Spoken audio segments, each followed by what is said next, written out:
Tim Tebow has officially signed his contract with the Jacksonville Jaguars, would make no more than $900,000, and is not guaranteed by any stretch of the imagination a spot on the roster. As I talked about before, this is not uncommon.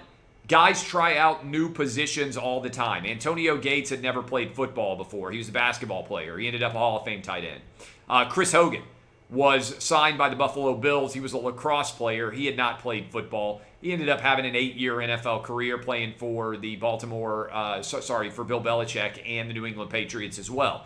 Julian Edelman was a quarterback. Ended up playing at wide receiver in the NFL. Terrell Pryor was a quarterback. Ended up with a multi-year wide receiver career. I could go on and on. The Mountain from Game of Thrones got signed. A bunch of different Aussie League football players have been signed to try and see whether or not they are able to play in the NFL. This idea that somehow it's crazy that Tim Tebow, who has a long history of success on the football field as a runner, not just as a passer, would not be considered a viable option at the tight end position, especially given his Heisman Trophy, his 2 national championships, his starting quarterback position in the NFL, winning a playoff game, and his ability, his nose for the goal line, that he would be considered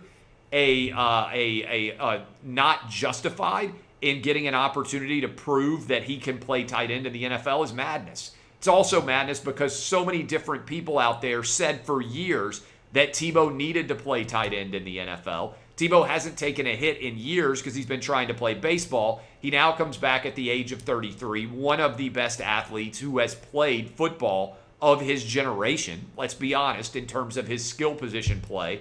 And I think there's a very good chance that he's going to end up making the Jacksonville Jaguars. But there's a huge group of people, mostly in the blue checkmark brigade, who don't like Tim Tebow and continue to say negative things about him. We talked about that yesterday.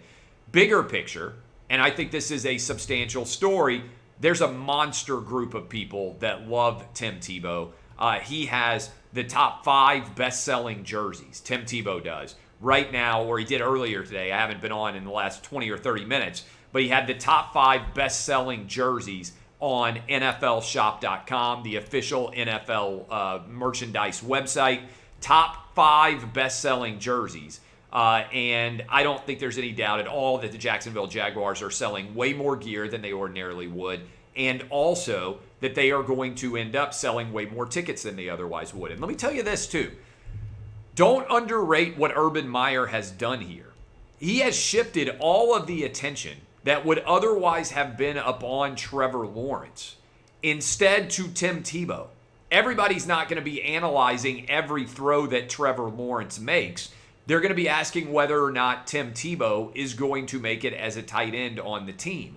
For a young quarterback that is coming into his own and recovering from surgery that he had, Trevor Lawrence now bears very little overall pressure because all of the attention is going to be foisted upon Tim Tebow. And the number one story now of the Jacksonville Jaguars is not how is that rookie quarterback doing, and not how is Travis Etienne, that rookie running back, doing.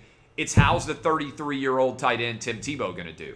This, to me, is potentially brilliant by Urban Meyer.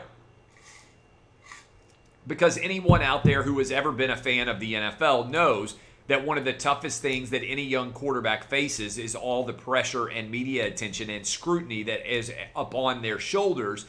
Now Tim Tebow at the age of 33 is the bigger story for the Jacksonville Jaguars, amazingly, than Trevor Lawrence is. I think this is potentially genius by Urban Meyer.